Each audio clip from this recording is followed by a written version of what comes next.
Je mets le contact. Je contrôle l'immobilisation de mon véhicule. Le frein de parc est enclenché. Le voyant du frein de parc est allumé. Mon véhicule est bien immobilisé. Les documents de bord sont bien présents. Ma cabine est bien verrouillée car le voyant est éteint au tableau de bord. Maintenant, je procède à la vérification extérieure.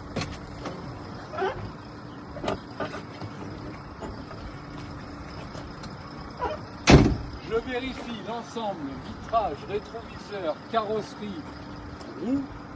Je n'ai pas d'anomalie, sauf sur ma carrosserie, ici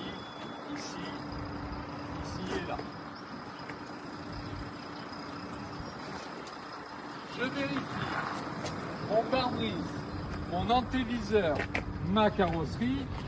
Il n'y a pas d'anomalie, sauf la carrosserie, ici et là. Pas de tache, pas de fuite sous l'ensemble du véhicule. Je vérifie l'ensemble vitrage, rétroviseur, carrosserie, roue. Il n'y a pas d'anomalie, sauf sur la carrosserie. Il manque un cache, éventuellement. Carrosserie latérale, roue jumelée, pas d'anomalie. L'arrière de la cabine, l'arrière du tracteur, pas d'anomalie. Roue jumelée, carrosserie latérale, pas d'anomalie. Je vais procéder à la vérification de la remorque. Le tablier, quelques anomalies, on a un coup tout en haut sur l'arête et deux coups ici. Ma caisse, ma carrosserie, l'ensemble de mes roues.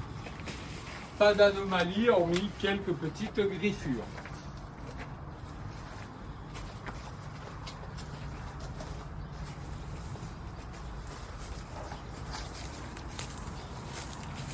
Mes portes, ma carrosserie, pas d'anomalie, hormis ma plaque complémentaire qui est un peu tordue. Ou sinon, dans l'ensemble, pas d'anomalie.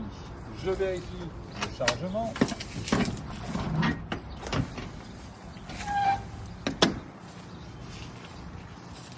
Le chargement, petite anomalie sur la première cuve qui est percée et cassée. Sinon, pas d'anomalie.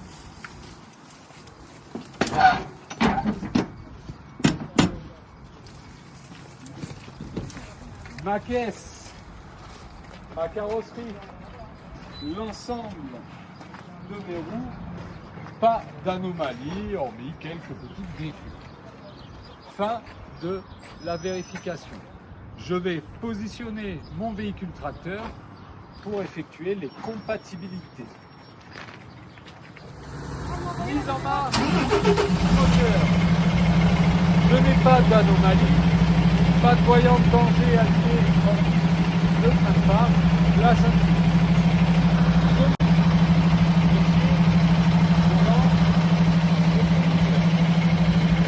Ma pression d'air est comprise entre 6 et 8 bars et les suffisants pour déplacer le véhicule. La place entre les deux. Je passe.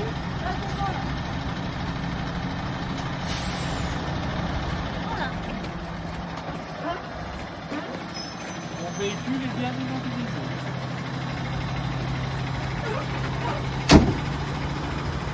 La sellette est compatible à la cheville ouvrière. Elle est bien graissée. Il n'y a pas de corps étranger. Elle est bien déverrouillée et elle s'appuie. Je suis en présence de deux prises d'air. Deux prises électriques, une prise ABS de normes européennes, donc compatibles au branchement de maçonnerie. Les distances. La distance entre l'arrière de la cabine et l'axe de ma sellette est supérieure à la distance que j'ai entre l'angle de ma sellette et ma cheville ouvrière. Et la distance que j'ai entre l'axe de ma sellette et l'arrière du tracteur est inférieure à la distance que j'ai entre ma cheville ouvrière et les béquilles. Donc maintenant, je vais vérifier la compatibilité des poids. Ma remorque, Je vais venir vers toi. ma remorque a un poids vide de 7 tonnes. Nous avons un chargement de 17 tonnes, donc un poids réel de 24 tonnes. C'est inférieur au PTAC de 34 tonnes, donc elle n'est pas en surcharge. Au poids réel de la remorque, 24 tonnes, j'additionne le poids vide du tracteur, 7 tonnes 830, ce qui va me donner un poids réel de l'ensemble de 31 tonnes 830.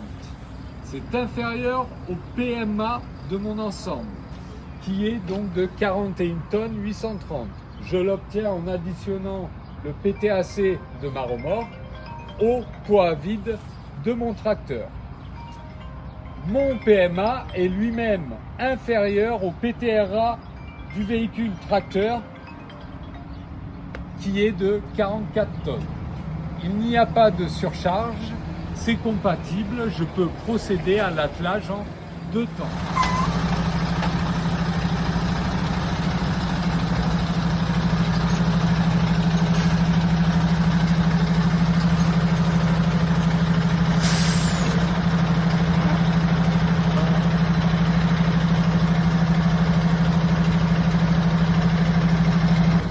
Bien aligné, je plaque la sellette à la remorque.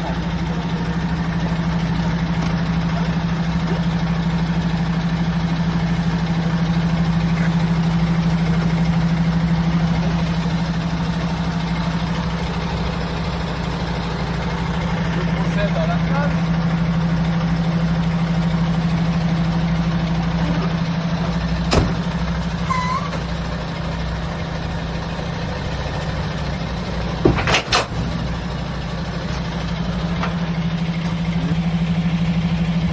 Je procède au test de traction.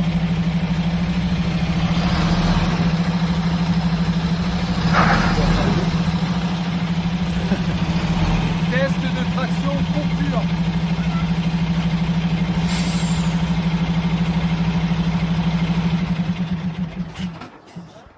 Mon véhicule est bien immobilisé.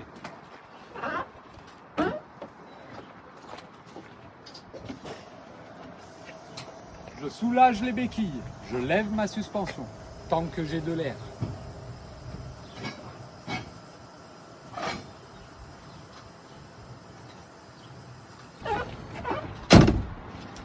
Je vérifie ma sellette.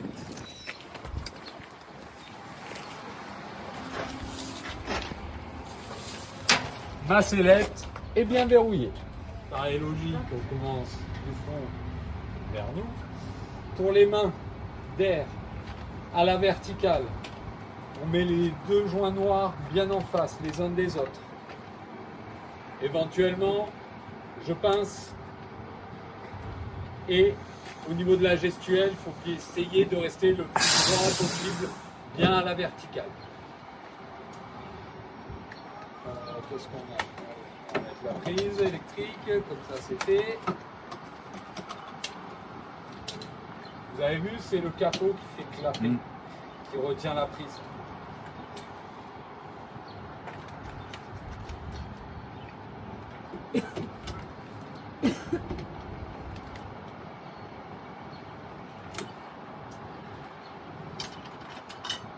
Donc, même chanson, bien à la verticale, les joints bien l'un en face de l'autre, éventuellement je fais la pince.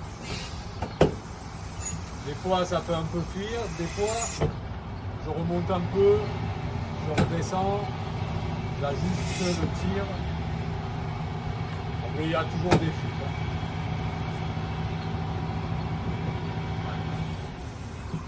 Si ça vous plaît pas, vous enlevez, vous refaites. Bien bouffer le joint. Tout a changé. Alors que c'était neuf. Hein. Ils font tellement les sagouins.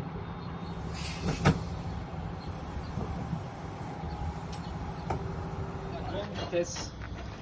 Donc je tire à fond la manivelle. Je remboîte mon axe comme ça, la manivelle est stable. Et je fais le rameur. Tout ce que j'aime. Sa vie.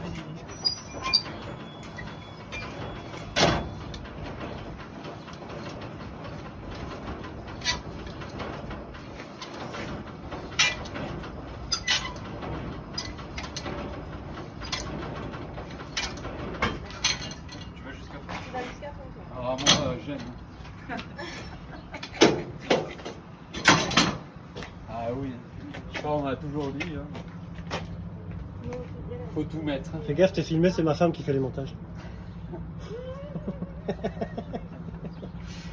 J'enlève le frein de remorque. Non, elle sera assez d'accord avec toi. Hein. Ouais. De ce côté-là. Et j'enlève mes cales.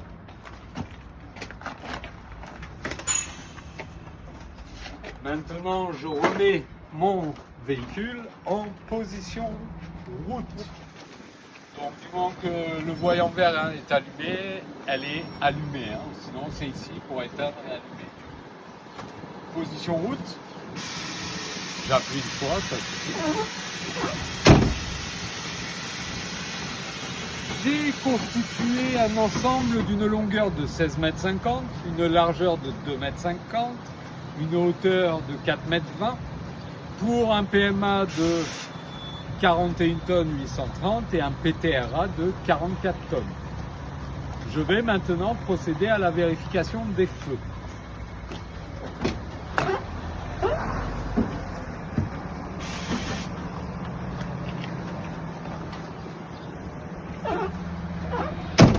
Mes feux de gabarit haut, bas, ainsi que le répétiteur, pas d'anomalie. Mes feux de gabarit, feux de croisement, feux de détresse, pas d'anomalie. Mon répétiteur.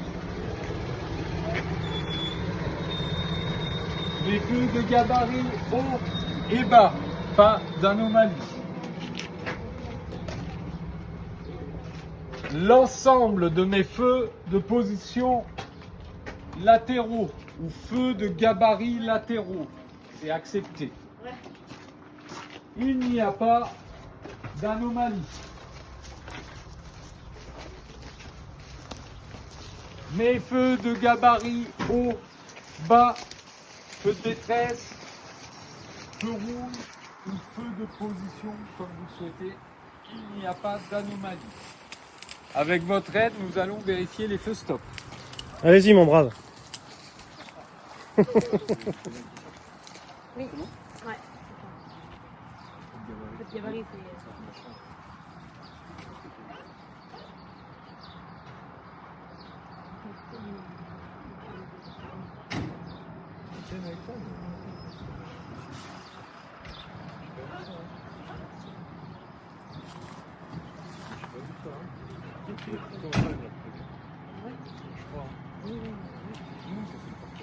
Les feux stop fonctionnent correctement, monsieur l'inspecteur. Tout fonctionne correctement. Pas d'anomalie. Pour finir, l'ensemble de mes feux de position latéraux, pas d'anomalie. Fin de la vérification des feux. Donc je vais éteindre les feux. Sinon les batteries.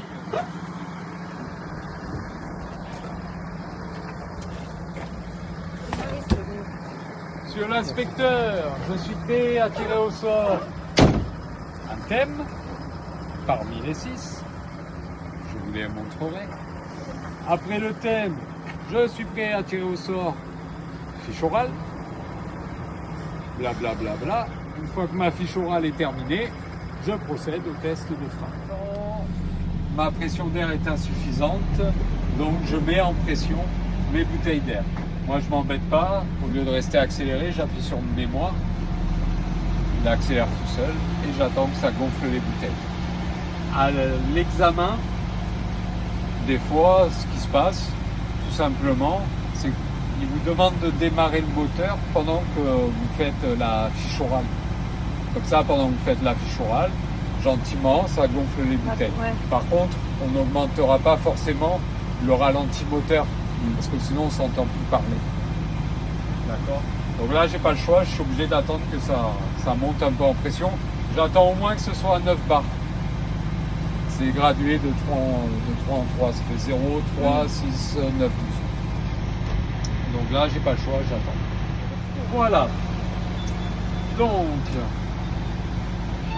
ma pression d'air est bien comprise entre 6 et 12 bars. Actuellement, elle est de 9 bars, donc suffisante pour effectuer mes tests de frein. Je vais commencer par tester mon frein de parc. J'enclenche ma vitesse. J'accélère. Le frein de parc retient bien mon véhicule. Je garde bien les pieds au sol, hein, je touche rien. Je desserre mon frein de parc. Pas de chute anormale de la pression d'air. Éventuellement, je peux rajouter, c'est pas une obligation, ni de voyant de danger allumé au tableau. Maintenant, je procède au test du frein principal. À l'examen, j'avance sur 2-3 mètres et je freine un peu appuyé. Le frein principal a bien arrêté ou stoppé mon véhicule. Je garde bien le pied sur la pédale de frein. Je n'ai pas de chute anormale de la pression d'air. Et éventuellement, je peux rajouter ni de voyant de danger allumé au tableau de bord. J'immobilise mon véhicule. Les tests de frein sont concluants et terminés.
Je vais procéder au dételage. Le sol est plat, stable, je ne gêne pas la circulation. Donc je lève.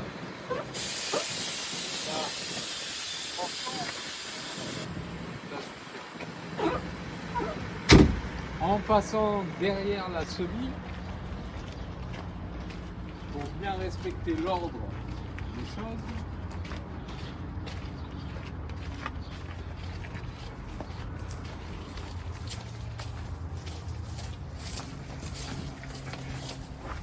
je mets donc les cales de part et d'autre de la route du milieu, sans les coller parce qu'après vous embêtez pour les enlever.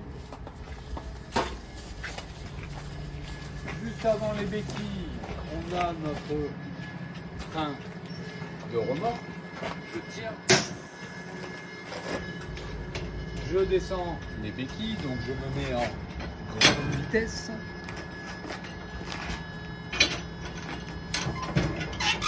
Et on rince.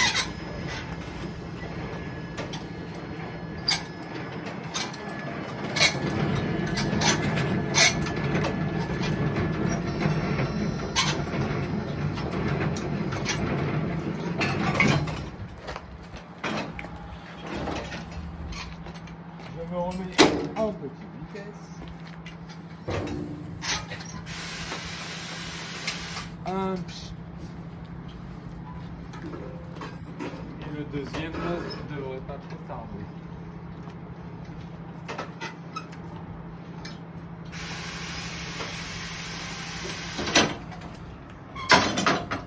Maintenant, je vais procéder au débranchement de mes flexibles.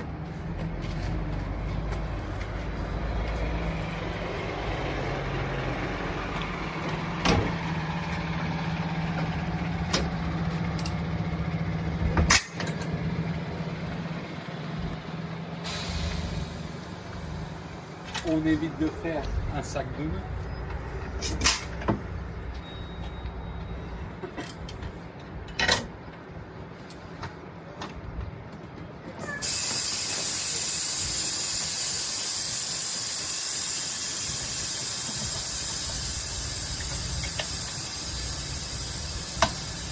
Une fois que les flexibles sont débranchés, je vais déverrouiller ma sellette.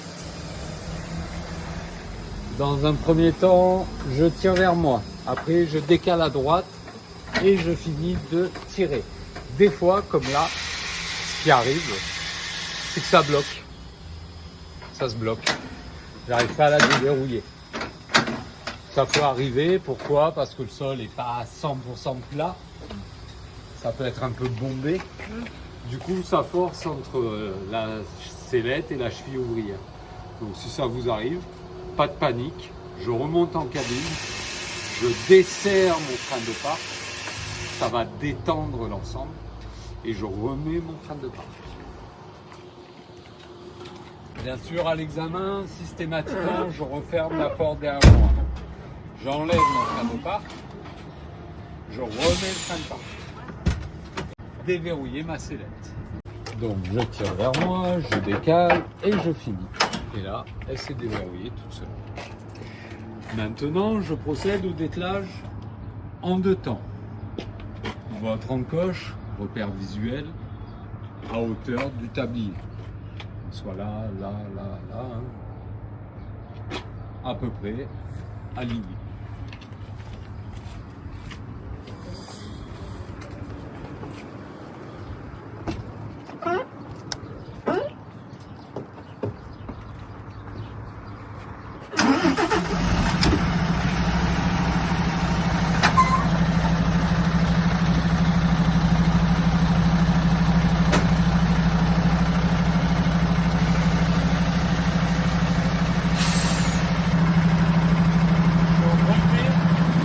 Tracteur en position de route.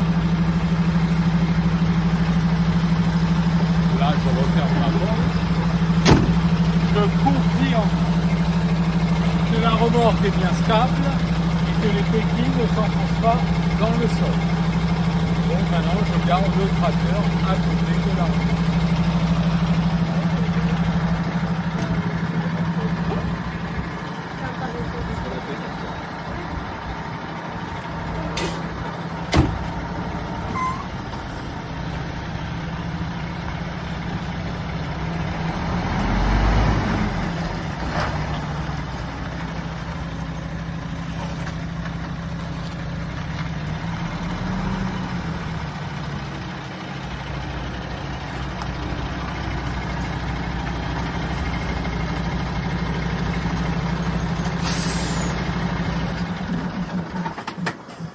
Dételage terminé.